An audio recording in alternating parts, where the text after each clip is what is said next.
नमस्कार दोस्तों, crescent education classes में आप सभी का स्वागत है। दोस्तों, अब समय आ गया है उत्तराखंड पीसीएस परीक्षा की तैयारी को शुरू करने का। आज हम एक पूर्व प्रश्न पत्र लेकर आए हैं। उत्तराखंड पीसीएस परीक्षा का 2012 का ये पेपर है, प्रारंभिक परीक्षा का पेपर रहेगा। इसमें कुल मिला के 150 प्रश्न हैं सामान्य अध्ययन के। अभी सीएसएटी के प्रश्नों को हम सॉल्व नहीं करवाएंगे, उसके लिए हम अलग से सीरीज चलाएंगे और वही हम सीएसएटी यानी कि जनरल एप्टीट्यूड टेस्ट, जो कि पीसीएस का सेकंड पेपर रहेगा प्रारंभिक परीक्षा का, उसका सॉल्यूशन करवाएंगे। तो आज पहले पूर्व प्रश्न पत्र देख लेते हैं। पीसीएस का 2012 का पेपर है ये। इससे आपको आइडिया मिल जाएगा किस तरह के प्रश्न और किस लेवल के प्रश्न पीसीएस परीक्षा में पूछे जाते हैं उत्तराखंड पीसीएस में। तो चलिए वीडियो को शुरू करते हैं और पसंद आए वीडियो को तो ज़रूर शेयर करें। तो चलिए शुरू करते हैं। आज का पहला प्रश्न दोस्तों, चुंबकीय दिशा सूचक यंत्र का सर्वप्रथम संदर्भ कहाँ मिलता है? चुंबकीय दिशा सूचक यंत्र का सर्वप्रथम उल्लेख कहाँ मिलता है? चुंबकीय दिशा सूचक मतलब मैग्नेटिक कंपास की बात हो रही है, ठीक है। इसका संदर्भ कहाँ मिलता है आपको बताना है। पहला प्रश्न देखिए कितने अच्छे लेवल का है। मिफ्ताहुल फुजला में, छचनामा में, रंजतुस सफ़ा में या फिर जवामी उल हिकायात में? इसका राइट आंसर बताऊं आपको तो वो है जवामी उल हिकायात में। यहीं पर सबसे पहले मैग्नेटिक कंपास का उल्लेख मिलता है। अगला प्रश्न देखिए, दिल्ली सल्तनत के पराभव के उपरांत किस शासक द्वारा स्वर्ण मुद्रा का सर्वप्रथम प्रचलन किया गया? जब आपकी दिल्ली सल्तनत खत्म हो गई थी, उसके बाद मुगल आए थे, तो किस शासक के द्वारा स्वर्ण मुद्रा का सर्वप्रथम प्रचलन किया गया? अकबर, हुमायूं, शाहजहां या फिर शेरशाह? तो इसका राइट आंसर है अकबर। अकबर के द्वारा ही स्वर्ण मुद्रा का सर्वप्रथम प्रचलन किया गया था दिल्ली सल्तनत के पराभव के बाद। दिनार और शहनशाह इनकी प्रमुख मुद्राएं थी। आगे बढ़ते हैं। निम्नलिखित स्मारकों को उनसे संबंधित शासकों से सुमेलित करना है और कूट का आपको आंसर देना है। तो कूट वाले प्रश्न बहुत आते हैं पीसीएस परीक्षा में। तो देखिए, सबसे पहले देखते हैं दोहरा गुंबद। दोहरा गुंबद दोस्तों ये सिकंदर लोदी से संबंधित है, ठीक है। दोहरा गुंबद सिकंदर लोदी से, ठीक है। अगला देखते हैं अष्टभुजीय मकबरा। अष्टभुजीय मकबरा दोस्तों ये शेर शाह से संबंधित है। सत्य मेहराबी मकबरा ये बलबन से संबंधित है, जबकि गोल गुंबद है मोहम्मद आदिल शाह से संबंधित। तो इस तरह से अगर आप कूट बनाएंगे तो बनेगा 4 1 3 2। तो 4 1 3 2 यानी कि बी वाला ऑप्शन इसका करेक्ट है। आगे बढ़ते हैं। कौन सा स्मारक फतेहपुर सिकरी में नहीं है? फतेहपुर सिकरी अकबर से संबंधित है, तो आपको बताना है कि कौन सा स्मारक फतेहपुर सिकरी में नहीं है। स्वर्ण महल, पांच महल, जोधा भाई का महल, अकबरी महल? तो इसका राइट आंसर है अकबरी महल यहाँ पर अवस्थित नहीं है, महाराष्ट्र में अवस्थित है। स्वर्ण महल, जोधा भाई महल और पांच महल ये सभी फतेहपुर सिकरी में अवस्थित हैं दोस्तों। महात्मा गांधी से संबंध निम्नलिखित आश्रमों में से सबसे पुराना कौन सा है? साबरमती, वर्धा या सदाकत या फिर फिनिक्स? तो इसका राइट आंसर है फिनिक्स। दक्षिण अफ्रीका में महात्मा गांधी के द्वारा आश्रम स्थापित किया गया था 1904 में, ठीक है। ईस्ट इंडिया कंपनी द्वारा स्थापित उच्चतम न्यायालय के प्रथम मुख्य न्यायाधीश कौन थे? बड़ा अच्छा प्रश्न है। ईस्ट इंडिया कंपनी के द्वारा जो उच्चतम न्यायालय स्थापित किया गया था, कहाँ स्थापित किया गया था? कोलकाता में स्थापित किया गया था। तो उसके प्रमुख या प्रथम मुख्य न्यायाधीश थे एलिजा हेम्पे, ठीक है। 1773 के रेगुलेटिंग एक्ट के थ्रू 1774 में कोलकाता में उच्च न्यायालय की स्थापना की गई थी, उच्चतम न्यायालय की, आई मीन टू से, और उसके प्रमुख या प्रथम मुख्य न्यायाधीश एलिजा हेम्पे थे, ठीक है। अगला देखिए, नील दर्पण के प्रसिद्ध लेखक कौन थे? नील दर्पण एक प्रमुख पुस्तक है और इसके लेखक हैं दीनबंधु मित्रा, ठीक है। दीनबंधु मित्रा इसके लेखक थे, ठीक है। अगला देखिए, अजीमुल्ला खां सलाहकार थे। अजीमुल्ला खां किसके सलाहकार थे? नाना साहब के, तात्या टोपे, रानी लक्ष्मीबाई, कुंवर सिंह? इसका राइट आंसर है नाना साहब के, ठीक है। नाना साहब के ये सलाहकार थे। अगला प्रश्न देखिए, सत्यशोधक समाज की स्थापना किसके द्वारा की गई थी? सत्यशोधक समाज, बहुत बार ये प्रश्न पूछा जाता है। ज्योतिबा फुले इसके संस्थापक हैं सत्यशोधक समाज के, ठीक है। अगला प्रश्न देखिए, मोहम्मद अहमद, S.A. डांगे, शौकत उस्मानी, नलिनी गुप्ता किस षड्यंत्र के लिए कैद किए गए थे? अभी हाल में ही यूपी पीसीएस में प्रश्न पूछा गया था, लेकिन थोड़ा सा घुमा के पूछा गया था। उसमें कानपुर षड्यंत्र से रिलेटेड ये लोग हैं, तो उसे पूछा गया था कि जो कानपुर षड्यंत्र में जो लोग थे उनके नाम लिखे हुए थे उनमें से कौन शामिल नहीं था। तो 3 के नाम थे, एक का नाम नहीं था, एक कोई डिफरेंट व्यक्ति का नाम दिया हुआ था, तो आपको ये पहचाना था कि कानपुर षड्यंत्र में कौन शामिल नहीं था। तो ऐसे करके प्रश्न डायरेक्टली इनडायरेक्टली पूछे जाते हैं। तो डी वाला ऑप्शन इसका करेक्ट हो जाएगा, कानपुर बोल्शेविक षड्यंत्र कांड है, उससे ये संबंधित थे। ठीक है, आगे देखते हैं उत्तराखंड का सबसे लंबा हिमनद कौन सा है। तो काफ़ी सिंपल रहेगा आपके लिए प्रश्न। गंगोत्री हिमनद उत्तराखंड का सबसे लंबा हिमनद है। कहाँ पर अवस्थित है दोस्तों? ये उत्तरकाशी में अवस्थित है। ठीक है, आगे बढ़ते हैं आगे देखिए 2011 की जनगणना के अनुसार उत्तराखंड में निम्नलिखित में से किस जनपद में जनसंख्या वृद्धि दर ऋणात्मक रही है? बड़ा अच्छा प्रश्न है। पिथौरागढ़, रुद्रप्रयाग, अल्मोड़ा, उत्तरकाशी, यानी कि जहां जनसंख्या बढ़ने की जगह पे घट गई, ऐसा कौन सा जिला है? तो इसका राइट आंसर है अल्मोड़ा। ठीक है, अल्मोड़ा में 2001 से 2011 तक की गणना में जनसंख्या वृद्धि दर ऋणात्मक रही, यानी कि वहाँ की जनसंख्या बढ़ने की जगह पे घट गई। अल्मोड़ा जिले की बात हो रही है। ठीक है, अगला देखिए उत्तराखंड में दून किसे बोला जाता है? संरचनात्मक घाटियों को, नदी घाटियों को, अल्पाइस घास के मैदानों को, या फिर संकरी घाटियों को? तो इसका राइट आंसर है संरचनात्मक घाटियों को ही दून बोला जाता है। ठीक है, अगला देखिए गोविंद घाट किन नदियों के संगम पर स्थित है? अच्छा प्रश्न है और ये रिपीट होता रहता है। अलकनंदा एवं भागीरथी, ये तो नहीं हो सकता। अलकनंदा एवं खिरोगाड़, अलकनंदा एवं लक्ष्मणगंगा, या इसको भ्यूंडारगाड़ बोलते हैं, और या फिर अलकनंदा एवं धौलीगंगा। तो अलकनंदा एवं धौलीगंगा, और ये तो दोनों के दोनों इक्वेशन से बाहर हो गए, बचते हैं ये दो। तो इसका राइट आंसर मैं बताता हूँ, अलकनंदा एवं लक्ष्मणगंगा। ठीक है, भ्यूंडारगाड़ इसको बोला जाता है। ठीक है, अलकनंदा एवं भागीरथी तो फिर तो कौन है? देवप्रयाग है। ठीक है, और अलकनंदा एवं धौलीगंगा, अलकनंदा एवं धौलीगंगा, अलकनंदा को वहाँ पर विष्णु गंगा बोला जाता है, तो यहाँ पर तो विष्णु प्रयाग अवस्थित है। ठीक है, तो अलकनंदा एवं खिरोगाड़ और अलकनंदा एवं लक्ष्मणगंगा, यहीं पर ही आपको कन्फ्यूजन हो सकता है। तो गोविंद घाट कहाँ पर है? ये है अलकनंदा एवं लक्ष्मणगंगा, भ्यूंडारगाड़ में अवस्थित। ठीक है, बहुत मतलब भ्यूंडारगाड़, तो ये आप अच्छा प्रश्न है, इसको आप अच्छे से याद करिएगा। ठीक है, निम्न में से उत्तराखंड का एक जैव आरक्षित क्षेत्र है। तो भाई जैव आरक्षित क्षेत्र के बारे में मैं आपको पहले ही बता चुका हूँ। उत्तराखंड में 2 ही जैव आरक्षित क्षेत्र हैं, एक फूलों की घाटी, दूसरा है नंदा देवी बायोस्फीयर रिजर्व। तो नंदा देवी इसका राइट आंसर है। ठीक है, यहाँ तक तो मेरे हिसाब से कोई भी कंफ्यूजन नहीं आपको हो रहा होगा। ठीक है, आगे बढ़ते हैं। महासागरीय नितल का सबसे विस्तृत भाग कौन सा होता है? महासागरीय नितल का सबसे विस्तृत भाग कौन सा होता है? महासागरीय गर्त, महासागरीय ढाल, महासागरीय मग्न तट, या फिर गहरे सागरीय मैदान? तो इसका राइट आंसर है गहरे सागरीय मैदान महासागरीय नितल का सबसे विस्तृत भाग होता है।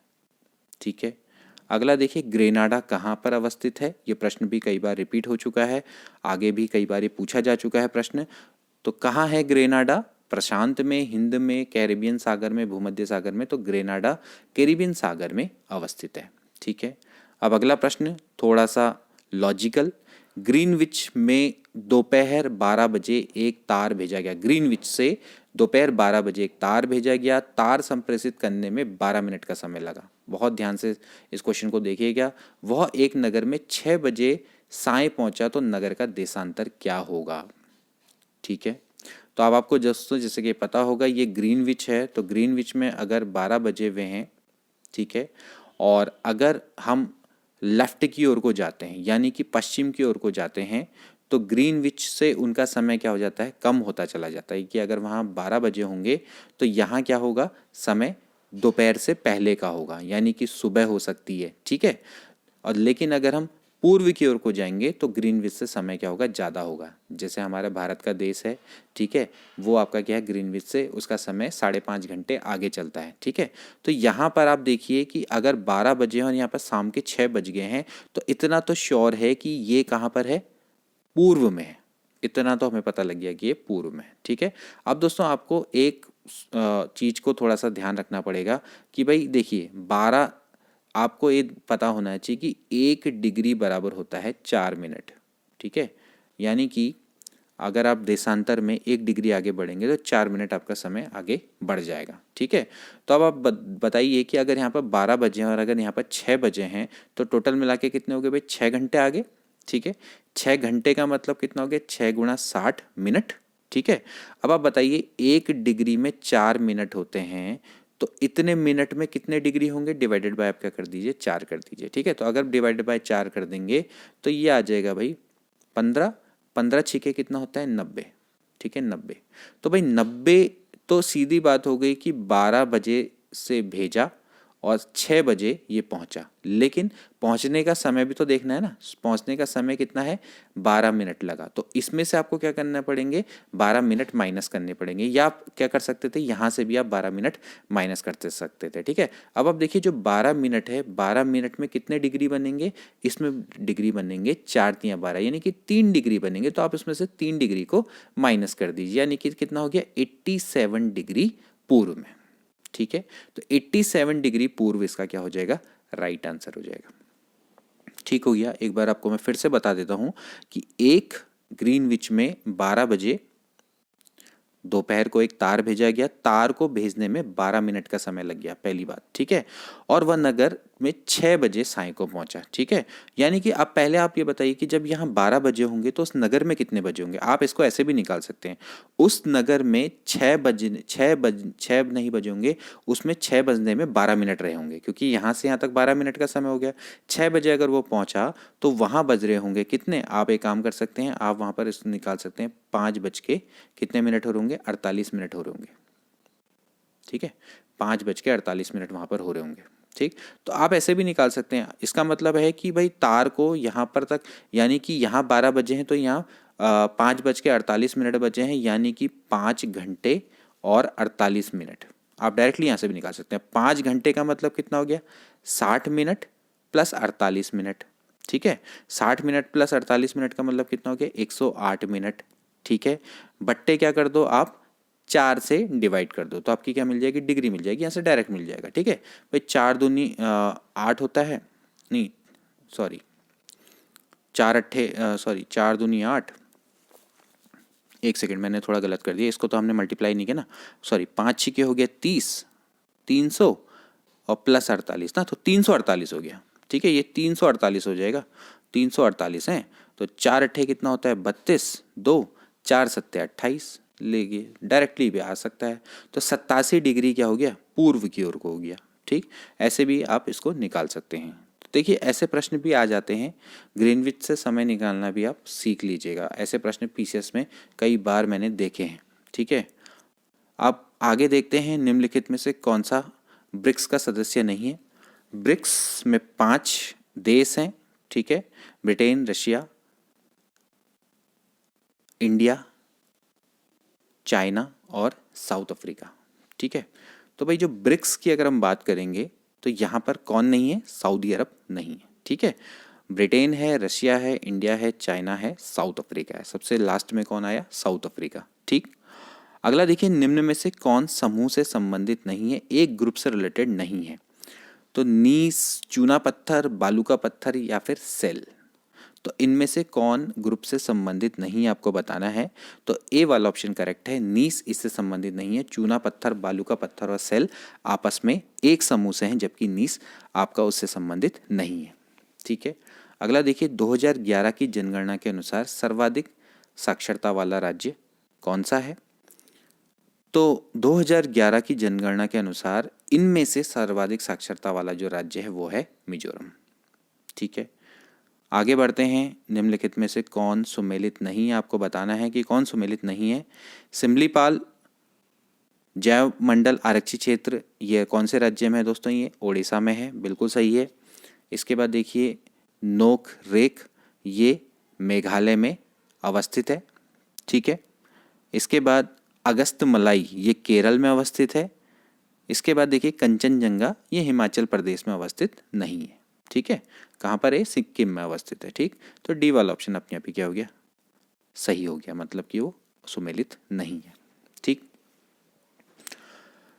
अगला प्रश्न देखिए, आपको मिलान करना है। ठीक, आप उद्योग और उनकी अवस्थिति के बारे में आपको मिलान करना है। तो देखिए, पहला उर्वरक कहाँ होता है कोट, ये राजस्थान के नगर हैं और यहाँ पर आपको बताना है कि कौन सी जगह कहाँ पर होती है। ठीक है, उस कौन से उद्योग की अवस्थिति कहाँ पर है। ठीक, तो पहले बात करते हैं उर्वरक की। तो उर्वरक दोस्तों कहाँ पर होता है, श्री गंगानगर में। ठीक है, इसके बाद कांच की बात करी जाए तो ये होता है दोस्तों जयपुर में। ठीक है, जयपुर की चूड़ियाँ। ठीक, इसके बाद सीमेंट की बात करें तो ये होता है उदयपुर और कृत्रिम रेशम होता है कोटा में।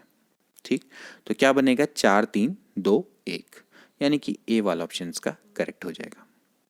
ठीक, आगे बढ़ते हैं। निम्न में से कौन सी नदी सरदार सरोवर परियोजना से संबंधित है। सरदार सरोवर योजना से संबंधित कौन सी नदी है, कौन सी नदी है, नर्मदा। ठीक है, नर्मदा इससे संबंधित है। ठीक है, अब देखिए ऐसे प्रश्न भी आ सकते हैं। भारत के रेखा चित्र ABCD पर 4 कोयला क्षेत्रों को प्रदर्शित किया गया है, इनमें से किस एक को मानचित्र पर सही नहीं दिखाया गया है। तो यहाँ पर बात चल रही है ABCD की और आपको बताना है कि कौन सा सही जगह पर नहीं शो किया गया है। ठीक, तो अगर आप देखें A Satpura, B Songhati, C Korba और D कर्णपुरा। ठीक है, तो यहाँ पर दोस्तों जो कर्णपुरा है इसकी पोजीशन को सही नहीं दर्शाया गया, जबकि सतपुड़ा, सोनघाटी और कोरबा को सही जगह पर दर्शाया गया है। ठीक है, आगे बढ़ते हैं। निम्नलिखित में से कौन सा पूर्व से पश्चिम की ओर पर्वत शिखरों का सही क्रम है। ध्यान रहे, पूर्व से पश्चिम की ओर को जाना है। ठीक है भाई, तो देखिए सबसे पूर्व में कौन सा होगा। ठीक, तो सबसे पूर्व से पश्चिम की ओर को जाना है, तो सबसे पहले अगर आप देखें तो पूर्व में कौन सा होना चाहिए, वो आपका कौन सा होगा दोस्तों, ये होगा आपका कंचनजंगा। ठीक है ना, कंचनजंगा। फिर इसके बाद क्या आना चाहिए, एवरेस्ट। ठीक है, फिर अन्नपूर्णा और देन फिर धौलागिरी। ठीक है, तो अगर देखा जाए तो इसका ऑप्शन क्या बैठेगा भाई, बी वाला ऑप्शन सही बैठेगा, कंचनजंगा सिक्किम में। ठीक है, फिर उसके बाद एवरेस्ट एंड देन अन्नपूर्णा और फिर उसके बाद धौलागिरी, ये आपका पूर्व से लेके पश्चिम की ओर को। ठीक, चलिए आगे बढ़ते हैं। निम्नलिखित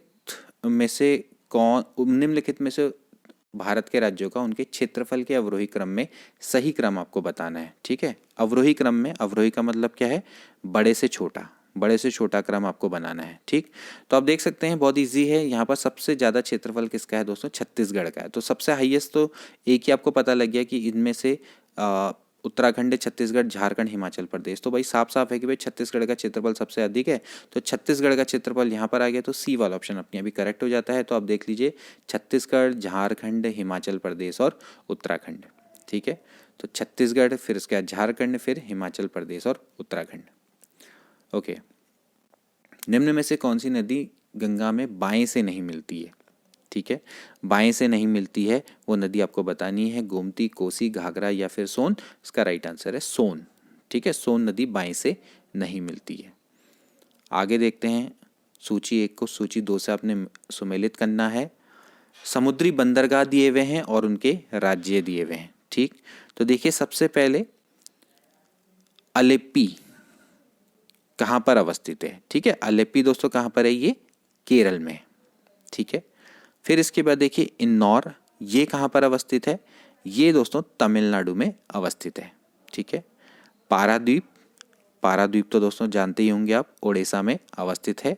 और काकीनाडा ये आंध्र प्रदेश में अवस्थित है। ठीक है, समुद्री बंदरगाह और राज्य, इन पर भी वीडियो हम जल्दी लेकर आएंगे। सारे भूगोल के भी बहुत अच्छे अच्छे आपको टॉपिक्स बताएंगे। इसके अलावा भारतीय राज्य व्यवस्था पे भी जल्दी हम सीरीज़ को शुरू करेंगे। तो यहाँ पर आप देख सकते हैं अलेप्पी कहाँ पर है, केरल में है। इन्नौर तमिलनाडु, पारादीप ओडिशा, काकीनाडा आंध्र प्रदेश में अवस्थित है। ठीक है, तो क्या बनेगा दोस्तों, 3 1 2 4। ठीक है, 3 1 2 4 यानी कि ए वाला ऑप्शन इसका करेक्ट है। ठीक है, आगे बढ़ते हैं। भारत के दक्कन के पठार पर बेसाल्ट निर्मित लावा सेलों का निर्माण हुआ है। बड़ा अच्छा प्रश्न है। तो बेसाल्ट निर्मित लावा सेलों का निर्माण किस युग से हुआ है, क्रिटेशियस युग से, प्लास्टोसीन युग से, कार्बोनिफेरस युग से या फिर मायोसीन युग से। ठीक, इसका राइट आंसर है क्रिटेशियस युग से। ठीक है, तो बेसाल्ट निर्मित लावा सेलों का निर्माण क्रिटेशियस युग से हुआ है। अगला प्रश्न देखिए, 1946 में स्थापित संयुक्त राष्ट्र मानवाधिकार आयोग के सदस्य के रूप में सम्मिलित प्रथम भारतीय कौन थे? बड़ा अच्छा प्रश्न है। तो इसके प्रथम भारतीय कौन थे? श्रीमती हंसा मेहता। ठीक, 1946 में यूएन मानवाधिकार आयोग के सदस्य के रूप में सम्मिलित होने वाले प्रथम भारतीय थे श्रीमती हंसा मेहता। ठीक है, आगे बढ़ते हैं। स्टार्ट 1 व स्टार्ट 2 संधियां हस्ताक्षरित की गई थी। स्टार्ट 1 और स्टार्ट 2 संधि किससे रिलेटेड है? ये है दोस्तों अमेरिका और सोवियत संघ के मध्य। ठीक है, तो स्टार्ट 1 और स्टार्ट 2 संधियां अमेरिका और सोवियत संघ के मध्य से संबंधित है। ठीक है, अगला, भारत में मानवाधिकार संरक्षण अधिनियम कब लागू हुआ? इस पर तो हम ऑलरेडी वीडियो भी बना चुके हैं। तो 1993 में मानवाधिकार संरक्षण अधिनियम लागू हुआ था। ठीक है, IMF अंतर्राष्ट्रीय मुद्रा कोष की स्थापना किस समझौते के अंतर्गत में हुई थी? तो ये भी बहुत इंपॉर्टेंट है, ब्रेटन वुड्स समझौता। ये आप याद करिएगा, इससे भी रिलेटेड बहुत सारे प्रश्न आते हैं। तो अंतर्राष्ट्रीय IMF की स्थापना ब्रेटन वुड्स समझौता के अंतर्गत हुई थी। ठीक है, इसके बाद देखिए, दक्षिण एशियाई क्षेत्रीय सहयोग संगठन सार्क की स्थापना कब हुई थी? बहुत इजी है, 1985 में। ठीक है, ये प्रश्न भी बहुत बार पूछा जा चुका है। ठीक है, आगे बढ़ते हैं। राज्य विधानसभा निम्नलिखित में से किसके निर्वाचन में भाग लेती है? बहुत अच्छा प्रश्न है। राज्य की जो विधानसभा है वो किसके निर्वाचन में भाग लेती है? तो भारत के राष्ट्रपति के उसमें लेती है। ठीक है, इसके अलावा किसके उसमें लेती है? ठीक है, इसके अलावा किसके उसमें लेती है दोस्तों? ये लेती है राज्यसभा के सदस्यों के और राज्य विधान परिषद के सदस्यों में। ठीक है, भारत के उपराष्ट्रपति के उसमें नहीं लेती है। ठीक है, भारत के उपराष्ट्रपति के निर्वाचन मंडल में भाग नहीं लेती है। ठीक है, इसमें तो लोकसभा और राज्यसभा लेती है, लेकिन जो राज्य विधानसभा की बात हो रही है यहाँ पर। ठीक है, तो राज्य विधानसभा भारत के राष्ट्रपति, राज्यसभा के सदस्य और राज्य विधान परिषद के सदस्यों के चुनाव में भाग लेती है, उनके निर्वाचन में ये भाग लेती है। तो पहला, तीसरा और चौथा यानी कि बी वाला ऑप्शन इसका करेक्ट है।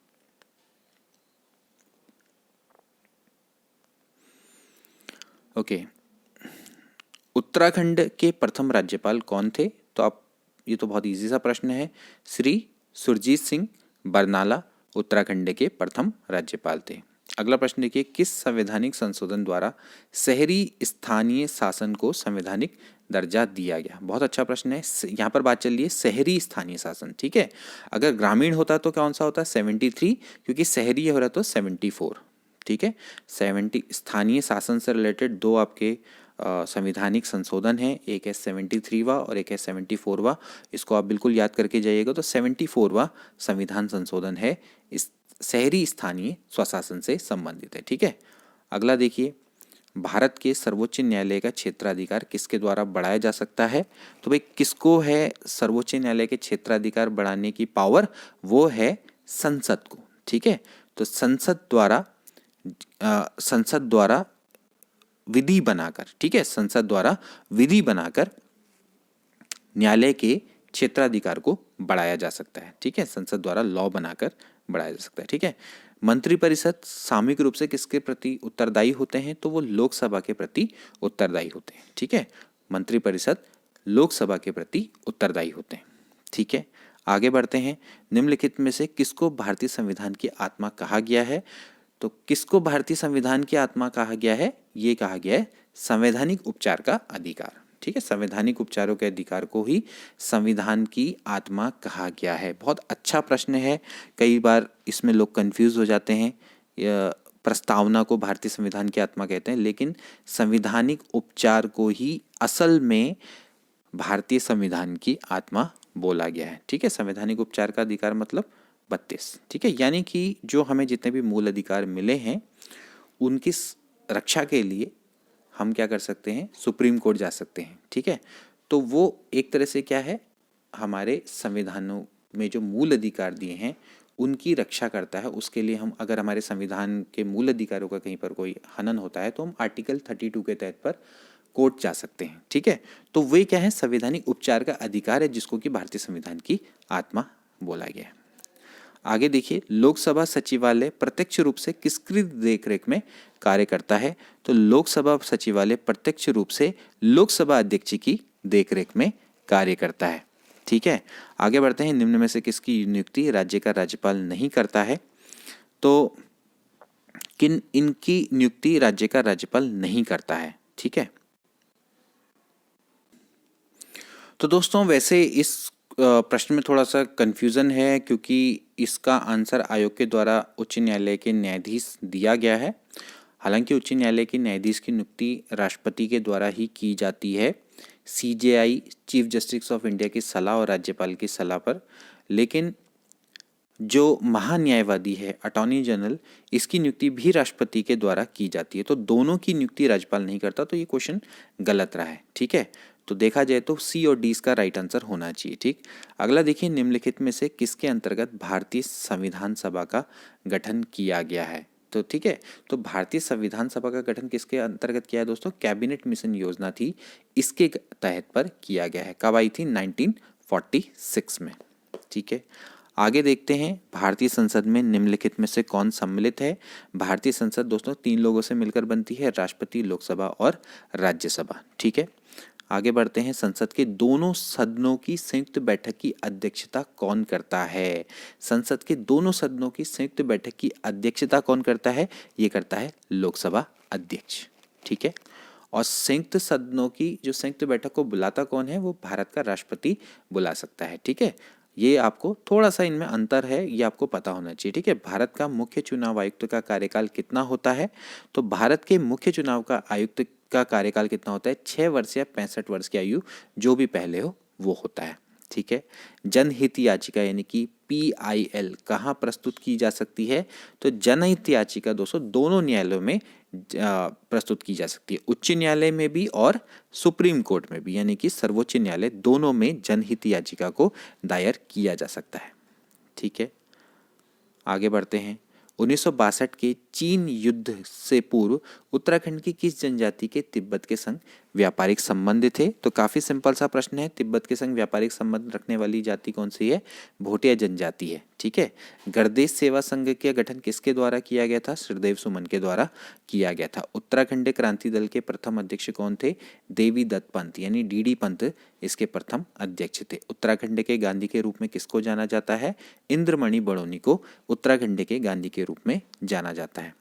ठीक है, यदि एक पंचायत व्यक्ति चुनाव लड़ना चाहता है तो उसकी एज कितनी होनी चाहिए? तो उसकी एज होनी चाहिए 21 वर्ष। ठीक है, 21 वर्ष उसकी आयु होनी चाहिए। ठीक हो गया, आगे बढ़ते हैं, संविधान के किस संशोधन के अंतर्गत अन्य पिछड़ा वर्ग को शिक्षण संस्थाओं में प्रवेश हेतु 27% का आरक्षण दिया गया? OBC को शिक्षण संस्थाओं में प्रवेश के लिए 27% का आरक्षण किस संविधान संशोधन के अंतर्गत दिया गया है? तो वो है 93वां संविधान संशोधन। ठीक है, राज्यपाल को पद व गोपनीयता की शपथ कौन दिलवाता है? बहुत अच्छा प्रश्न है, तो ये दिलवाता है उच्च न्यायालय का मुख्य न्यायाधीश। ठीक है, उच्च न्यायालय का मुख्य न्यायाधीश राज्यपाल को पद व गोपनीयता की शपथ को दिलवाता है। आगे देखते हैं, निम्न में से किस राज्य ने सर्वप्रथम लोकायुक्त संस्था की स्थापना करी थी? तो सर्वप्रथम लोकायुक्त संस्था की स्थापना करने वाला राज्य था महाराष्ट्र। ठीक है, महाराष्ट्र के द्वारा ये स्थापना की गई थी। ठीक है, निम्न में से किस आयोग समिति ने स्थानीय संस्था अम्बुड्समैन बनाने का सुझाव दिया था? अम्बुड्समैन, ठीक है, यानी कि लोकपाल की बात हो रही है, तो ये बनाने का सुझाव किसके द्वारा दिया गया था? तो ये था द्वितीय प्रशासनिक सुधार आयोग, इसके द्वारा ये सुझाव दिया गया था। ठीक है, आगे बढ़ते हैं, निम्न में से कौन सी एक समिति भारत में पंचायत राज व्यवस्था से संबंधित नहीं है? बड़ा अच्छा प्रश्न है। सादिक अली है, LM सिंघवी है, अशोक मेहता, तीनों हैं, और दिनेश गोस्वामी समिति इससे रिलेटेड नहीं है। ठीक है, अगला देखते हैं, संविधान के किस अनुच्छेद के अंतर्गत शिक्षण संस्थाओं में जिसमें गैर सरकारी व गैर अनुदान प्राप्त भी सम्मिलित हैं अन्य पिछड़ों, अनुसूचित जाति व अनुसूचित जनजाति हेतु आरक्षण की सुविधा प्रदान की गई है? बहुत अच्छा प्रश्न है, इसका राइट आंसर क्या होना चाहिए? इसका राइट आंसर है अनुच्छेद 15(5). ठीक है, अनुच्छेद 15 में जो 5वें नंबर का उपबंध है वो यही कहता है कि शिक्षण संस्थाओं में जिसमें गैर सरकारी व गैर अनुदान प्राप्त भी सम्मिलित हैं अन्य पिछड़ों, अनुसूचित जाति एवं अनुसूचित जनजाति हेतु आरक्षण की सुविधा वहां पर प्रदान की गई है। ठीक है, अगला देखिए, 86वें संशोधन द्वारा प्रस्तावित शिक्षा का अधिकार किस वर्ष से लागू किया गया? ठीक है, तो 86वां संविधान संशोधन हुआ तो 2002 में था, लेकिन उसको 1 अप्रैल 2010 से पूरे देश में लागू किया गया था। ठीक है, आगे बढ़ते हैं, निम्नलिखित में से कौन सा ताल उत्तराखंड के रहस्य ताल के नाम से जाना जाता है? तो ये उत्तराखंड का रहस्य ताल कौन सा है भाई? ये है रूपकुंड। ठीक है। निम्नलिखित में से कौन सी खाद्य फसल सर्वाधिक क्षेत्रफल पर बोई जाती है उत्तराखंड के? तो कौन सी फसल सबसे ज़्यादा क्षेत्रफल पर बोई जाती है दोस्तों? वो है गेहूँ। ठीक है। वर्ष 2011 की जनगणना के अनुसार उत्तराखंड की साक्षरता दर कितनी है? बहुत अच्छा प्रश्न है। तो इस उत्तराखंड की राज्य की साक्षरता दर दोस्तों कितनी है? यह है 79.63%। ठीक है, 79.63% उत्तराखंड के राज्य की साक्षरता दर है। निम्न में से कौन उत्तराखंड राज्य की सबसे ऊंची हिमाच्छादित पर्वत चोटी है? तो वो है नंदा देवी। ठीक है। टिहरी जल विद्युत परियोजना निम्न में से किस नदियों पर बनाई गई है? भागीरथी और भिलंगना पर। ठीक है। ये सब प्रश्न बहुत ईजी हैं, बार बार इनको डिस्कस करने की आवश्यकता नहीं है। निम्न में से राष्ट्रों में से कौन एक ब्रिक्स का सबसे अंत में सम्मिलित किया गया राष्ट्र? अभी मैंने आपको बताया था, दक्षिण अफ्रीका अंत में शामिल किया गया था। ठीक है।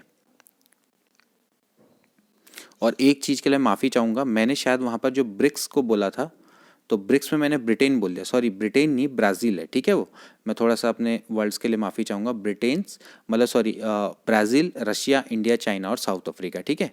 तो मैंने शायद ब्रिटेन बोल दिया था वहाँ पर गलती से। ठीक है। तो कोई बात नहीं, चलिए उसको सही कर लेंगे। ठीक, आगे बढ़ते हैं। ब्रेटन वुड्स सम्मेलन ने किन संस्थाओं की स्थापना की? ठीक है। तो ब्रेटन वुड्स सम्मेलन में अभी हमने जैसे पढ़ा था कि भाई आईएमएफ की स्थापना से रिलेटेड है। ठीक है। तो आईएमएफ तो आएगा ही आएगा। इसके अलावा इसने आईबीआरडी की स्थापना भी की है, यानी कि 1 और 2 वाला सही है। तो यानी कि ए वाला ऑप्शन इसका सही है। ठीक है। तो यानी कितना हो जाएगा? ए वाला ऑप्शन इसका सही है। ठीक है। मानव विकास रिपोर्ट कौन प्रकाशित करता है? यूएनडीपी। ठीक है। यूएनडीपी मानव विकास रिपोर्ट को हमेशा जारी करता है। ठीक है। इसके द्वारा ये रिपोर्ट हमेशा प्रकाशित की जाती है। निम्नलिखित में से विश्व बैंक की कौन सी संबद्ध संस्था विश्व के निर्धनतम राष्ट्रों को गरीबी उन्मूलन हेतु सहायता प्रदान करती है? बहुत अच्छा प्रश्न है। विश्व बैंक की कौन सी एक ऐसी संबद्ध संस्था है जो विश्व के निर्धनतम राष्ट्रों को गरीबी को हटाने के लिए सहायता प्रदान करती है? ठीक है। तो इसका राइट आंसर क्या है? इसका राइट आंसर है अंतर्राष्ट्रीय विकास संघ। ठीक है। अंतर्राष्ट्रीय विकास संघ एक ऐसी संस्था है जो विश्व में जो बहुत गरीब जो राष्ट्र हैं उनको गरीबी हटाने के लिए सहायता प्रदान करती है, उसको बोलते हैं अंतर्राष्ट्रीय विकास संघ। ठीक है। अगला देखिए, जब विनिमय दर $1.60 से परिवर्तित होकर $1.58 हो जाती है तो इसका अभिप्राय क्या है? भाई इसका सिंपल सा अभिप्राय है कि रुपया क्या हो गया? अधिमूल्यित हो गया है और डॉलर का मूल्य क्या हो गया? घट गया है। ठीक है।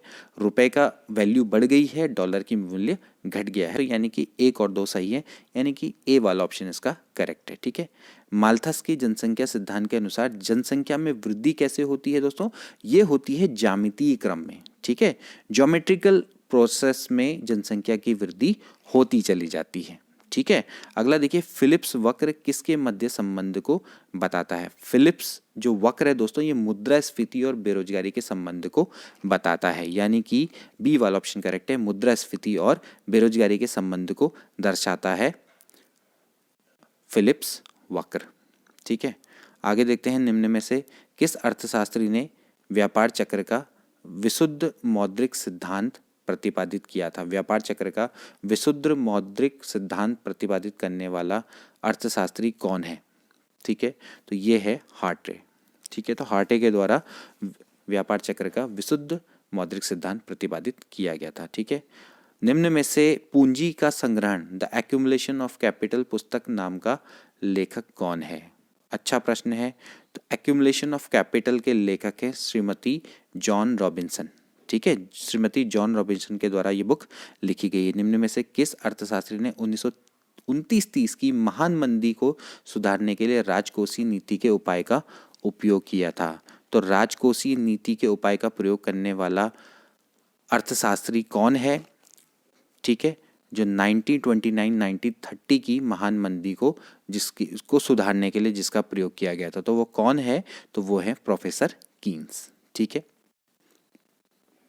भारत में वित्तीय क्षेत्रों में सुधार समिति 2008 के अध्यक्ष कौन थे? ठीक है, बहुत अच्छा प्रश्न है। तो ये इसका राइट आंसर है रघुराम राजन। ठीक है, वित्तीय क्षेत्रों में सुधार समिति 2008 के अध्यक्ष थे रघुराम राजन। ठीक है, वर्ष 2011 की जनगणना के अनुसार भारत में लिंगानुपात प्रति 1000 पुरुषों में कितना है? ठीक है, तो वो कितना है दोस्तों? ये है 940। ठीक है, अब इसमें भी 940 दिया हुआ था और अभी लोअर पीसेस में भी 940, वैसे एग्जैक्टली है 943, लेकिन चलो 940 ही माना जाएगा फिलहाल अभी। ठीक है, तो इसका राइट आंसर 940 होगा। ठीक है, नियोजित विकास मॉडल को भारतवर्ष में कब से लागू किया गया? ठीक है, नियोजित विकास मॉडल। ठीक, तो इसको कब भारत में लागू किया गया? तो कब लागू किया गया था? ये किया गया था 1 अप्रैल 1951 से। ठीक है, निम्नलिखित में से राष्ट्रीय विकास समिति का अध्यक्ष कौन होता है? तो राष्ट्रीय विकास समिति का अध्यक्ष कौन होता है दोस्तों? वो होता है भारत का प्रधानमंत्री। ठीक है, निम्न में से कौन सा राज्य भारतवर्ष में रबड़ की खेती के लिए प्रसिद्ध है? तो रबड़ की खेती के लिए केरल प्रसिद्ध है। ठीक है, अगला देखिए, निम्न में से कौन सा एक राजकोषीय नीति का भाग है? बहुत अच्छा प्रश्न है। तो राजकोषीय नीति का भाग हमेशा कौन होता है दोस्तों? कर नीति। ठीक है, जो कर नीति होती है ये राजकोषीय नीति की भाग होती है। ठीक है, नरेगा को मनरेगा में कब चेंज किया गया? ठीक है, तो नरेगा को मनरेगा में कब चेंज किया गया? ये किया गया दोस्तों 2009 में, यानी कि 2 अक्टूबर 2009 में। ठीक है, तो नरेगा का नाम बदल के क्या बन गया? मनरेगा कर दिया गया। अगला देखिए, भारतीय रुपए को मार्च 1994 से निम्नलिखित में से किस खाते में परिवर्तनीय बनाया गया? तो दोस्तों इसका राइट आंसर है चालू खाता। ठीक है, चालू खाता में परिवर्तनीय बनाया गया भारतीय रुपए को मार्च 1994 से। ठीक है, भारत सरकार द्वारा बीमा नियामक एवं विकास प्राधिकरण की स्थापना कब की गई? ठीक है, IRDA। ठीक है, इंश्योरेंस रेगुलेटरी डेवलपमेंट अथॉरिटी। ठीक, इसकी स्थापना कब की गई? तो ये भी बहुत अच्छा प्रश्न है और इससे रिलेटेड प्रश्न भी आ जाते हैं बार बार। इसका राइट आंसर है अप्रैल 2000 में। ठीक है, अप्रैल 2000 में इसकी स्थापना की गई थी। ठीक है, बीमा नियामक एवं विकास प्राधिकरण, जैसे सेबी होता है ना बाजार नियामक, तो ऐसी ये बीमा नियामक है। ठीक है, रेगुलेटरी है। चलिए आगे बढ़ते हैं। निम्न में से कौन सा भारतीय रिजर्व बैंक का कार्य नहीं है? ठीक है, RBI क्या नहीं करता है? RBI करेंसी का नियमन करता है। ठीक है, साख का नियमन करता है, देश के विदेशी विनिमय कोषों की रखवाली का भी करता है और उसका मैनेजमेंट भी करता है। ठीक है, लेकिन विदेशी व्यापार का नियमन वो नहीं करता है। तो बी वाला ऑप्शन इसका करेक्ट है। ठीक है, विदेशी व्यापार का नियमन रेगुलेशन वो नहीं करता है, रिजर्व बैंक का ये काम नहीं है। साइबर लॉ में जो शब्दावली है DOS का क्या अर्थ है दोस्तों?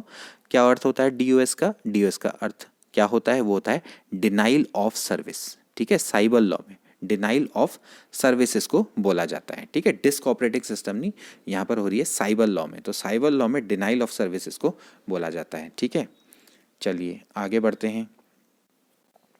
मल्टीमीडिया में क्या क्या सम्मिलित हो सकते हैं? मल्टीमीडिया में दोस्तों क्या क्या हो सकते हैं? ग्राफिक्स, एनिमेशन, वीडियो, म्यूजिक और आवाज़, ये सभी इससे संबंधित है। तो ये सब के सब क्या होंगे? इसमें सम्मिलित होंगे। अगला देखिए, एक निश्चित पते पर किसी एब्यूजर द्वारा बार बार एक ही ईमेल संदेश भेजना क्या कहलाता है? बहुत अच्छा प्रश्न है।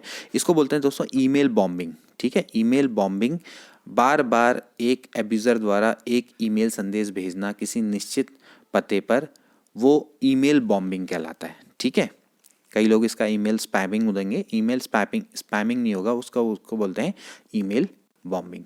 ठीक है, आगे देखते हैं। एक प्रोग्राम जिसमें अन्य प्रोग्रामों को संक्रमित करने की योग्यता होती है और जो अपनी प्रतियां स्वयं बनाकर दूसरे प्रोग्रामों में फैलाता है, वो क्या कहलाता है? वायरस उसको बोला जाता है। ठीक है, उसको क्या बोलते हैं? वायरस। सिंपल है। आगे बढ़ते हैं। कंप्यूटर में एक ही समय में एक से अधिक माध्यमों के प्रयोग का तरीका क्या कहलाता है दोस्तों? उसको क्या बोलते हैं? मल्टीमीडिया। ठीक है, एक ही समय पर अगर आप कई सारी चीज़ें यूज़ करते हैं तो आप उसको क्या बोलते हैं? मल्टीमीडिया उसको बोला जाता है। ठीक है, कई सारे प्रोग्रामों का एक साथ यूज़। एक कार्बन क्रेडिट किसके समतुल्य है? बहुत अच्छा प्रश्न है। एक कार्बन क्रेडिट किसके समतुल्य है? तो ये है 1000 किलोग्राम CO2 के समतुल्य। ठीक है। जून 2013 में केदार घाटी में आपदा जिस नदी के जलागम क्षेत्र में भीषण वर्षा के कारण हुई थी, तो वो नदी कौन सी थी? मंदाकिनी। ठीक है। मंदाकिनी में 2013 में बाढ़ आई थी। ठीक है, केदार घाटी में, तो वो मंदाकिनी में आई थी। ठीक है। भोपाल गैस त्रासदी निम्नलिखित में से किसके रिसाव के कारण हुई थी?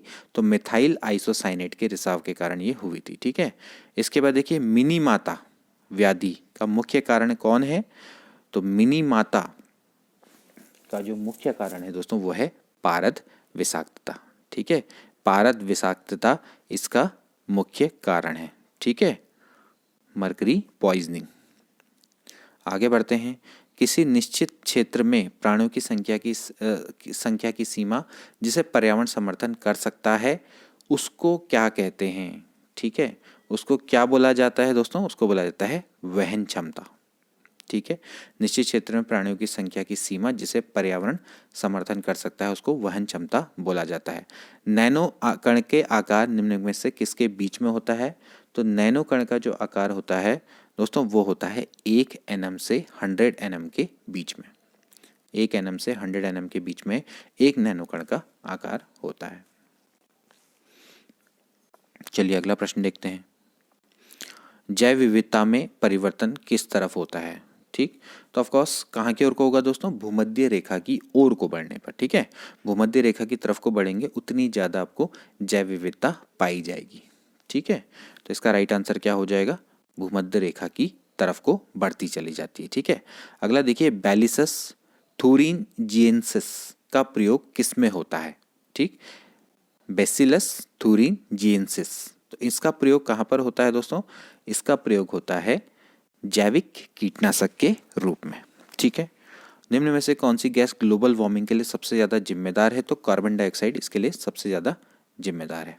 ठीक है, अगला देखिए, इबोला वायरस चेचक, मतलब आपको बताना है कि कौन सा जोड़े का मिलान सही नहीं है। इबोला वायरस चेचक से संबंधित है, नहीं है, तो ए वाला ही, पहला वाला ही सही नहीं है। बाकी जीव सांख्यिकी पहचान यानी कि बायोमेट्रिक, तो उंगली छापन और आइरिस स्कैन वो होता ही है। ठीक है, बायोमेट्रिक जब हम करते हैं, आधार कार्ड बनाते हैं, तो उंगली मतलब उसमें उंगली के भी निशान होते हैं हमारे बायोमेट्रिक स्कैनिंग में। आइरिस को भी स्कैन करता है। क्लोनिंग में अनुवांशिक प्रतिकृति होती है। डीएनए फिंगरप्रिंटिंग में क्या होता है? पैतृक या अपराधी की पहचान की जाती है। ठीक है, तो वो भी सही है। ठीक, निम्न में से कौन सा यूरेनियम समस्थानिक परमाणु ऊर्जा संयंत्र में बिजली उत्पादन का इस्तेमाल करता है? तो यूरेनियम 235 का इस्तेमाल किया जाता है। ठीक है, यूरेनियम 235 का इस्तेमाल किया जाता है। बायोगैस का मुख्य घटक कौन सा है दोस्तों? वो है मीथेन। ठीक है, बायोगैस का मुख्य घटक कौन है?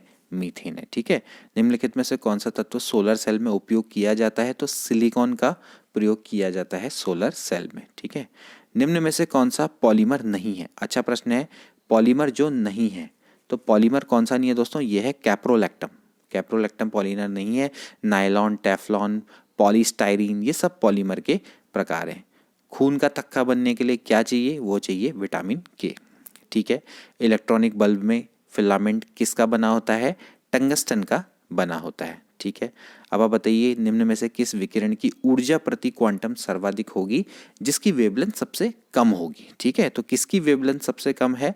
तो वो है 200 से 280 नैनोमीटर। ठीक है, तो इसकी ऊर्जा प्रति क्वांटम सबसे अधिक होगी। ठीक है, भारत का पहला संचालन उपग्रह IRNSS-1A कहाँ से छोड़ा गया था? तो ये छोड़ा गया था श्रीहरिकोटा से। ठीक है, श्रीहरिकोटा से पहला संचालन उपग्रह IRNSS-1A छोड़ा गया था। ठीक है, अगला देखिए, किस जोड़े का मिलान सही नहीं है? ठीक है, ऑप्टिकल फाइबर यानी कि प्रकाशिक फाइबर प्रकाश तरंगों से संबंधित है। एंड्रॉइड वाणी निमेश से संबंधित नहीं है। ठीक है, एंड्रॉइड तो क्या है दोस्तों? आप यूज़ करते हैं एंड्रॉइड, एक यूज़र इंटरफेस है। ठीक है, सारे हम जो यूज़ करते हैं एक ऑपरेटिंग सिस्टम का टाइप प्रकार है। ठीक है, तो एंड्रॉइड तो आपका क्या हो गया? वाणी निवेश से संबंधित नहीं है।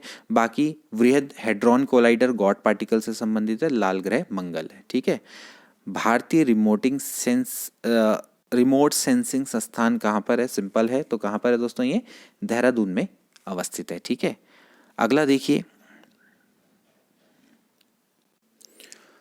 नेक्स्ट प्रश्न देखिए, 20वें ग्लासगो राष्ट्रमंडल खेलों 2014 में 74 किलोग्राम वजन संवर्ग में कुश्ती का स्वर्ण पदक किसने जीता? तो ये तो खैर उस समय का प्रश्न है, सुशील कुमार के द्वारा ही जीता गया था। ठीक है, तो 20वें के बाद अब तो 21वें भी हो गए हैं। तो 21वें कहाँ हुए थे दोस्तों? ये हुए थे गोल्ड कोस्ट, क्वींसलैंड, ऑस्ट्रेलिया में। ठीक है, यहाँ हुए थे और 2018 में हुए थे। तो वहाँ पर भी कुश्ती का स्वर्ण पदक 74 किलोग्राम में सुशील कुमार के द्वारा ही जीता गया था। तो ये प्रश्न आ सकता है। ठीक है, अगला देखिए, निम्नलिखित में से किस वैज्ञानिक को वर्ष 2013 के लिए भारत रत्न से अलंकृत किया गया है? ठीक है, तो भारत रत्न से अलंकृत किसको किया गया था दोस्तों? ये किया गया था CNR राव को, उस समय पर 2013 में भारत रत्न से अलंकृत किया गया था। ठीक है, रसायन विज्ञान से संबंधित है। ठीक है, अब भारत रत्न 2019 में किसको दिया गया था? आखिरी बार 3 व्यक्तियों को, प्रणब मुखर्जी, भूपेन हजारिका और नानाजी देशमुख को दिया गया है। ठीक है, तो अगर ये प्रश्न भारत रत्न की बात आए तो ये इन 3 व्यक्तियों को दिया गया है। ग्रेट हिमालय राष्ट्रीय पार्क, जिसे यूनेस्को ने विश्व धरोहर स्थल घोषित किया गया है, वो कहाँ पर अवस्थित है? तो ग्रेट हिमालय राष्ट्रीय पार्क दोस्तों ये कहाँ पर है? जम्मू कश्मीर में अवस्थित है। ठीक है, जम्मू कश्मीर में अवस्थित है। अब यूनेस्को ने विश्व धरोहर स्थल अभी हाल में किसको किया? मैंने अभी आपको पहले बताया भी था कि हड़प्पा काल का जो गुजरात का धौलावीरा है, ठीक है, धौलावीरा है, उसको यूनेस्को के द्वारा विश्व धरोहर सूची में सम्मिलित किया गया। इसके अलावा कौन सा है? इसके अलावा एक है काकद्वीप। ठीक है, ये रुद्रेश्वर मंदिर है, काकद्वीप रुद्रेश्वर मंदिर, ये तेलंगाना में है। तो इसको भी विश्व विरासत सूची में शामिल किया गया है। ठीक, तो ये 2 आप ध्यान रखना, एक तो धौलावीरा, एक हो गया रुद्रेश्वर मंदिर जो कि है तेलंगाना में। इनको विश्व विरासत सूची में सम्मिलित किया गया 2021 में। तो ये प्रश्न आ सकता है। ठीक है, अगला देखिए, उत्तर मध्य रेलवे जोन क्षेत्र का मुख्यालय कहाँ पर अवस्थित है? रेलवे जोन तो आप सारे के सारे पढ़ के जाना, क्योंकि इनसे प्रश्न पूछे जाते हैं। किस जोन का कहाँ पर मुख्यालय है? तो इलाहाबाद में ये अवस्थित है। ठीक है, अगला देखिए, केंद्रीय बजट 2014 में समन्वित गंगा संरक्षण अभियान को क्या कहा गया है? ठीक है, तो इसको क्या बोला गया है? नमामि गंगे बोला गया। केंद्रीय बजट 2014 में समन्वित गंगा संरक्षण अभियान नमामि गंगे के नाम से जाना जाता है। ठीक है, राष्ट्रीय युवा नीति 2014 के अनुसार निम्नलिखित में से किस आयु वर्ग के लोगों को ये लाभान्वित करती है? तो ये किस आयु वर्ग के लोगों को लाभान्वित करती है दोस्तों? ये 15 से 29 वर्ष के आयु के युवाओं को लाभान्वित करती है। ठीक है, अंतर्राष्ट्रीय अहिंसा दिवस कब मनाया जाता है? 2 अक्टूबर को ही मनाया जाता है। ठीक है, अगला देखिए, केंद्र सरकार द्वारा घोषित राष्ट्रीय गोकुल मिशन का उद्देश्य क्या है? तो राष्ट्रीय गोकुल मिशन का उद्देश्य दोस्तों क्या होता है? कि गाय की देसी नस्ल की रक्षा करना। ठीक है, गाय की देसी नस्ल की रक्षा करने से संबंधित है। ठीक है, अगला देखिए, POCSO यानी कि पॉस्को। ठीक है, पॉस्को किससे संबंधित है दोस्तों? ये बच्चों से संबंधित है। ठीक है, पॉस्को का फुल फॉर्म क्या है? Protection of children from sexual offences. ठीक है, तो भाई सीधा संबंध है ये कानून, बच्चों से ये संबंधित है। ठीक है, अगला देखिए, आगे बढ़ते हैं। किसे भारत का नया राष्ट्रीय सुरक्षा सलाहकार नियुक्त किया है? तो भाई अभी कौन है राष्ट्रीय सुरक्षा सलाहकार? अजीत कुमार डोभाल। ठीक है, भारत में गणतंत्र दिवस परेड 2014 के मुख्य अतिथि कौन थे? अब 2014 की बात हो रही है, तो 2014 के मुख्य अतिथि तो उस समय पर कौन थे दोस्तों? ये थे शिंजो एब। ठीक है, अब शिंजो एब की तो बात नहीं करेंगे हम। ठीक, अभी हम बात करेंगे अभी 2021 की। तो 2021 में तो कोई भी नहीं था। ठीक है, क्योंकि ब्रिटेन के प्रधानमंत्री को बुलाया गया था। ठीक है, मोरिस जॉनसन को, तो उन्होंने तो अपना दौरा ही रद्द कर दिया था कोरोना के कारण। ठीक है, तो अभी तो फिलहाल कोई भी नहीं है गणतंत्र दिवस की परेड में। ठीक है, तो गणतंत्र दिवस की परेड में तो अभी भी कोई भी किसी भी अतिथि को नहीं बुलाया गया है। ठीक है, मतलब 2021 की मैं बात करूँ तो। ठीक है, अब 2022 में बुलाया जाएगा। ठीक है, 2022 में तो बुलाया जाएगा, एशियाई देशों के राष्ट्राध्यक्षों को बुलाया जा रहा है। ठीक है, तो उसमें जैसे मेरे को अभी याद नहीं आ रहा, वैसे देखा जाए तो कजाकिस्तान, किर्गिस्तान, उज्बेकिस्तान, इनके प्रतिनिधियों को बुलाया जा रहा है। ठीक है, तो वो आप एक बार देख लीजिएगा। तो जो अभी 26 जनवरी आएगा गणतंत्र दिवस, उसमें बुलाया जाएगा 2022 में। ठीक है, अब देखते हैं क्या आगे होता है। तो फिलहाल मुझे लगता नहीं कि वो प्रश्न आएगा, हो सकता है कि वो प्रश्न PCS में पूछ लिया जाए, तो एक बार उसको आप देख लीजिएगा। ठीक है, आगे बढ़ते हैं। निम्नलिखित में से किसे सीरिया का राष्ट्रपति चुनाव 2014 में तीसरी बार जीता था? ठीक है। तीसरी बार जीतने वाला उस समय पर जो था दोस्तों वो था बशर अल असद। ठीक है, बशर अल असद ने सीरिया के राष्ट्रपति का चुनाव 3 बार जीता था। ठीक है, और ये देखा जाए तो चौथी बार भी चुने गए थे। ठीक है, तो चौथी बार भी चुने गए राष्ट्रपति हैं बशर अल असद। ठीक है, केंद्र की नई सरकार ने हाल ही में मर्राकेश संधि की पुष्टि की है। इस संधि का उद्देश्य क्या है? ठीक है, मर्राकेश संधि, इस संधि का दोस्तों उद्देश्य क्या है आपको बताना है। तो इसका उद्देश्य है कि जो दृष्टिबाधित और मुद्रण अयोग्य लोगों को प्रकाशित रचनाओं तक पहुंच को प्रोत्साहन देना। ठीक है, तो मर्राकेश का संधि का सीधा मतलब यह है कि दृष्टिबाधित एवं मुद्रण अयोग्य लोगों की प्रकाशित रचनाओं तक पहुंच को प्रोत्साहन।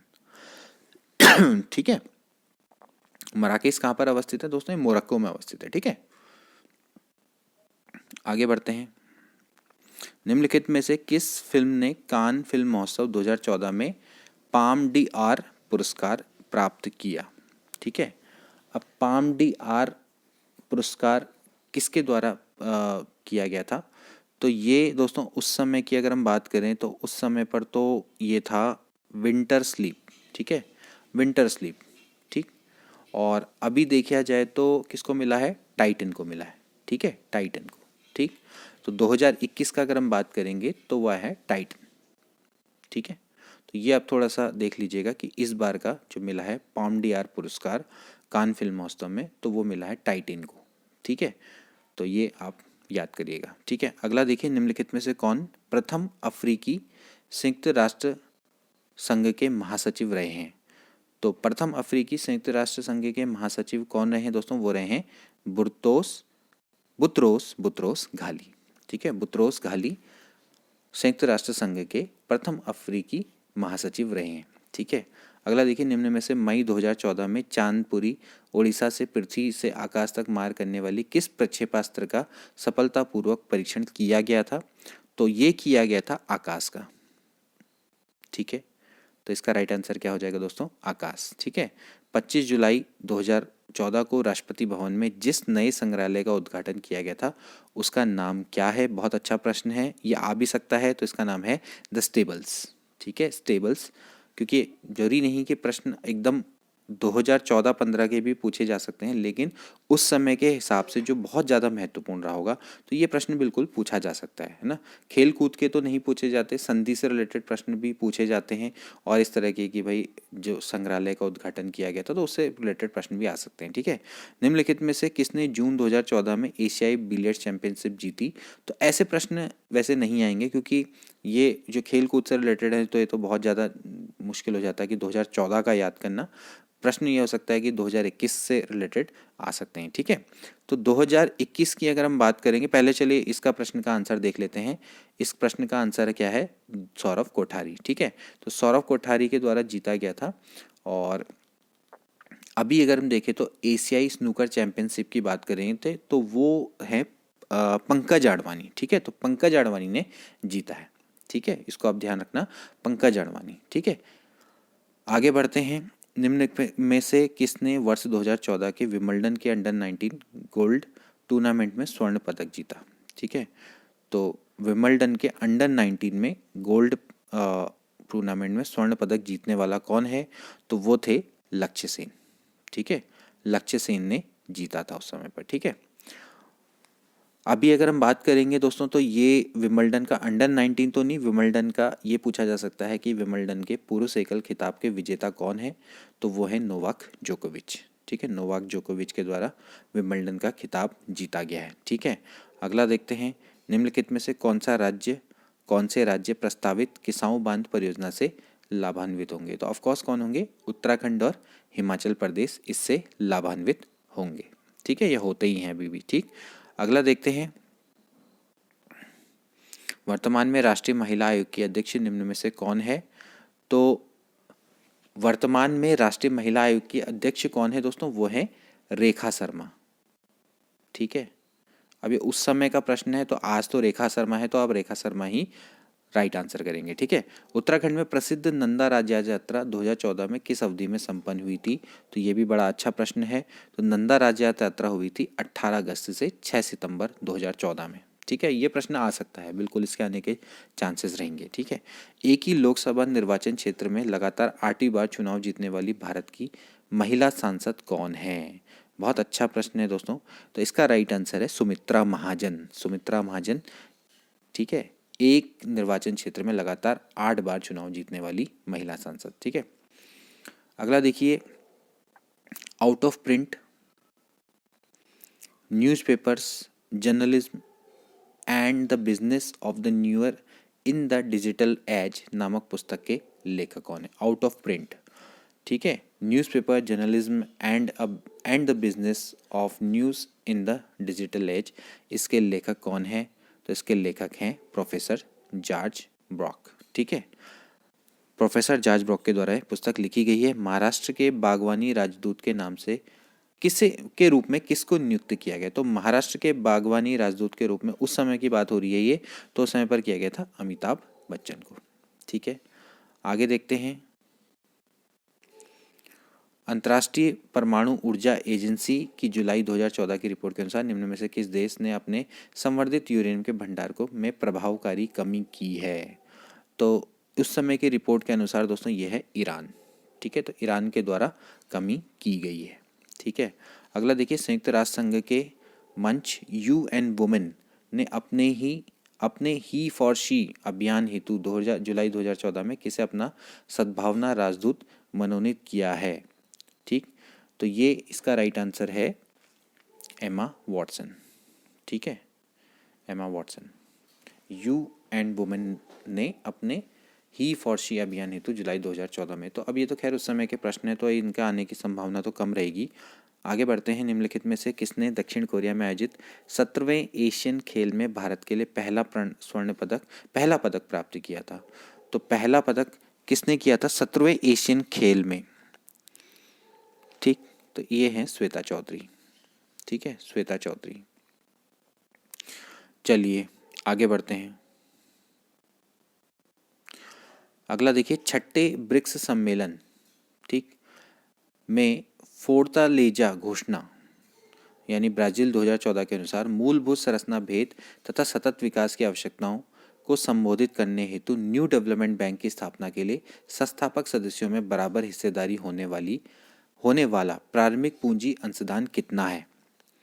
ठीक है, तो इसका आंसर है 50 अरब अमेरिकी डॉलर। ठीक है, अब चलिए, ये तो खैर हमारे लिए इम्पोर्टेंट नहीं है, हमारे लिए है 13वां ब्रिक्स सम्मेलन। ठीक है, जो अभी का लेटेस्ट होगा 13वां, ये न्यू दिल्ली में आयोजित किया जाएगा। ठीक है, और 2021, ठीक है, आयोजित किया क्या जाएगा, वैसे आयोजित हो चुका है, वो मोदी जी ने उसकी अध्यक्षता भी करी थी, तो 2021 में हुआ था नई दिल्ली में। ठीक है, अगला देखते हैं, निम्नलिखित में से किस संगठन ने मार्च 2014 में भारत को आधिकारिक रूप से पोलियो मुक्त देश के रूप में घोषित किया है? बहुत अच्छा प्रश्न है। तो ये प्रश्न आ सकता है, विश्व स्वास्थ्य संगठन के द्वारा मार्च 2014 में भारत को आधिकारिक रूप से पोलियो मुक्त देश के रूप में घोषित किया गया था। ठीक है, तो विश्व स्वास्थ्य संगठन से रिलेटेड प्रश्न भी आ सकते हैं, बार बार आते रहते हैं। 1948 में इसकी स्थापना हुई थी। ठीक है, 194 इसमें देश हैं, मुख्यालय इसका जेनेवा स्विट्जरलैंड पर है। तो ये बहुत सारे प्रश्न आ सकते हैं। ठीक, तो आप इसको पढ़ लीजिएगा। ठीक, अगला देखते हैं, अल्मोड़ा सिक्कों में उल्लिखित नाम क्या हैं? तो अल्मोड़ा सिक्कों में उल्लिखित नाम दोस्तों कौन कौन से हैं? शिवदत्त, शिवपालित और हरिदत्त। ठीक है, अल्मोड़ा सिक्कों में इनके नाम है। निम्नलिखित विकल्प जिसमें राजा और उसकी राजधानी दी गई है, आपको सही बताना है। सोमचंद राजबुंगा, कनकपाल देवलगढ़, अजयपाल टिहरी, मानसा चांदपुर गढ़। आपको बताना है कि सही कौन सा है। ठीक है, तो सही दोस्तों इसका राइट आंसर क्या होना चाहिए? इसका राइट आंसर है सोमचंद राजबुंगा। ठीक है, सोमचंद राजबुंगा ये आपका सही सुमेलित है। सोमचंद और की राजधानी कहाँ पर थी? राजबुंगा में।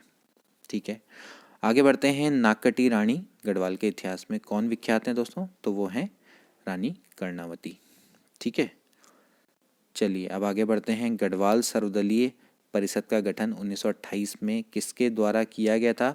तो गढ़वाल सर्वदलित परिषद का गठन किया गया था जैनन भारती के द्वारा। ठीक है, जयानंद भारती, डोलापाल के आंदोलन के प्रवर्तक, तो इनके द्वारा किया गया था। ठीक है, देहरादून में प्रजामंडल की स्थापना का उद्देश्य क्या था? जनता को टिहरी राज्य के कुशासन से मुक्त कराना। ठीक, आगे बढ़ते हैं। नीचे आपने बताना है, ए और बी को पढ़ना है, नीचे दे कूटों में से सही उत्तर का चयन करना है। विश्व के सभी भागों में ईसवी पूर्व 6ठी शताब्दी एक महान धार्मिक उथल पुथल का कार्य था, बिल्कुल सही है। ठीक है, और वैदिक धर्म बहुत ज़्यादा जटिल हो चुका था, ये दोनों सही है। ठीक है ना, वैदिक धर्म बहुत ज़्यादा, उत्तर वैदिक काल की यहाँ पर बात हो रही है, तो यहाँ पर बहुत ज़्यादा जटिल हो चुका था ना। ठीक, तो वहाँ पर एक तरह से ब्राह्मण युग आ चुका था, तो वो एक महान धार्मिक उथल पुथल का कार्य था। ठीक है, भागवत धर्म का ज्ञान सर्वप्रथम किस अभिलेख से मिलता है? तो भागवत धर्म का ज्ञान किस अभिलेख से मिलता है? बहुत अच्छा प्रश्न है। इसका राइट आंसर है बेसनगर का गरुड़ स्तंभ। ठीक है, अगला देखते हैं। बौद्ध धर्म मिलिंद पन्हो किस हिंदी यवन शासक पर प्रकाश डालता है? तो मिलिंद पन्हो किस पे डालता है दोस्तों? मिनेंडर पर। ठीक है, हिंदी यवन शासक, इंडो बैक्टीरियन शासक मिनेंडर, ठीक है, उसका संबंध है मिलिंद पन्हो से। ठीक है भाई, अगला देखिए, किस वैदिक ग्रंथ में वर्ण शब्द का सर्वप्रथम नामोल्लेख मिलता है? तो वो है ऋग्वेद। ऋग्वेद में सबसे पहले इसका उल्लेख मिलता है। गुप्त साम्राज्य के पतन के विभिन्न कारण थे, निम्नलिखित कथनों में से कौन सा कारण नहीं था? हुण साम्राज्य प्रशासन का सामंती ढांचा, उत्तरवर्तीय गुप्तों का बौद्ध धर्म स्वीकार करना, या फिर अरब आक्रमण। तो भाई हुण प्रशासन का सामंती ढांचा, उत्तरवर्ती गुप्त का बौद्ध धर्म स्वीकार करना, ये सभी इसके कारणों में से एक है, लेकिन अरब आक्रमण इसका कोई कारण नहीं है। ठीक है, तो ये थे दोस्तों आपके 150 प्रश्न जो कि रिलेटेड थे जनरल स्टडी से। इसमें उत्तराखंड जीके भी थी, करंट जीके भी थी। हालांकि करंट जीके तो आप उतना ध्यान नहीं दे सकते, करंट जीके आप इसके अकॉर्डिंग आप और पढ़ सकते हैं। और करंट जीके तो मेरे अकॉर्डिंग आपको दोस्तों 1 साल की पिछले पढ़नी चाहिए। मेरे ख्याल में जो 2020 और 21 की है, तो आप मान के चलिए 2020 का आप जून या जुलाई से स्टार्ट कर सकते हैं। तो 1-1.5 साल की करंट आप पढ़ के जाइए, बहुत अच्छे से आसानी से काम हो जाएगा। ठीक है, और बहुत इजीली कवर भी हो जाएगी। ठीक, और आप देख रहे हैं कि किस तरह से प्रश्न आए हैं इसमें। कंप्यूटर के तो ठीक हैं, साइंस के भी अच्छे प्रश्न हैं, थोड़ा जो घुमा फिरा के हैं तो वो देख सकते हैं कि आप इकोनॉमिक्स के प्रश्न थोड़ा थोड़ा टफ पढ़ रहे थे। ठीक, और मतलब आप देख सकते हैं कि आप यहाँ पर कहाँ पर आप अपना स्कोर सही कर सकते हैं, तो आप उस सब्जेक्ट की तैयारी करिए। उत्तराखंड ज़्यादा टफ नहीं है, उत्तराखंड सिंपल है। ठीक है, करंट में तो मुझे लगता है कि थोड़ा प्रॉब्लम थी, क्योंकि करंट के जो प्रश्न थे वो ऐसे प्रश्न थे, क्योंकि एक तो पुरानी करंट है तो वहाँ पर तो दिक्कत होगी, लेकिन अभी आप न्यू करंट अगर आप पढ़ के जाएंगे तो आपको कोई दिक्कत का सामना नहीं करना पड़ेगा। अदरवाइज आप देख सकते हैं कि जो प्रश्न हैं सारे के सारे वो बेसिक हैं। हिस्ट्री के कुछ एक आध क्वेश्चन थोड़ा टफ लेवल के थे, लेकिन हिस्ट्री भी हो जाएगी अगर आप ज़्यादा हिस्ट्री पर ध्यान न दें, क्योंकि हिस्ट्री को जितना ज़्यादा पढ़ेंगे उतना ही बहुत ज़्यादा फिर समय वेस्ट हो जाएगा। तो मेरे हिसाब से आधुनिक ज़्यादा पढ़ के जाएं, और प्रश्न आगे तो ठीक है, नहीं तो छोड़े भी, वहाँ पर सारे के सारे प्रश्न तो करने होते नहीं हैं। तो कुछ प्रश्न अगर वहाँ पर हिस्ट्री के हो जाएं, बाकी राज्य व्यवस्था के अच्छे हैं, उत्तराखंड के भी अच्छे हैं। इकोनॉमिक्स में आप देख सकते हैं कि चलो इकोनॉमिक्स लगता है कि यार टफ है तो उसको छोड़ दो। ठीक है, ज़्यादा उससे प्रश्न ना करो। ठीक है, बाकी साइंस के भी ठीक हैं प्रश्न, कंप्यूटर के भी सही प्रश्न हैं, तो उनको आप देख सकते हैं, इन पर आप ट्राई कर सकते हैं। ठीक है, तो इसके हिसाब से आपकी मेरिट अच्छी चले जाएगी। भूगोल के भी प्रश्न अच्छे हैं, उनको भी आप ट्राई कर सकते हैं। तो ये था दोस्तों आज का पेपर। आई होप कि आपको ये समझ में आ गया होगा पीसीएस का लेवल कैसा है। अब हमारे द्वारा सीरीज़ शुरू की जाएगी, और इस सीरीज़ का हिस्सा बने, इसको सपोर्ट करें और ज़्यादा से ज़्यादा सपोर्ट करें, क्योंकि जितना आप सपोर्ट करेंगे उतना ही हमें भी एक कहते हैं ना कि एक उत्साह मिलेगा कि आपके लिए और ज़्यादा से ज़्यादा अच्छे काम कर सके, आपके लिए और भी बेहतरीन वीडियो बना सके। तो मिलते हैं अगली वीडियो में। Till then take care and good bye.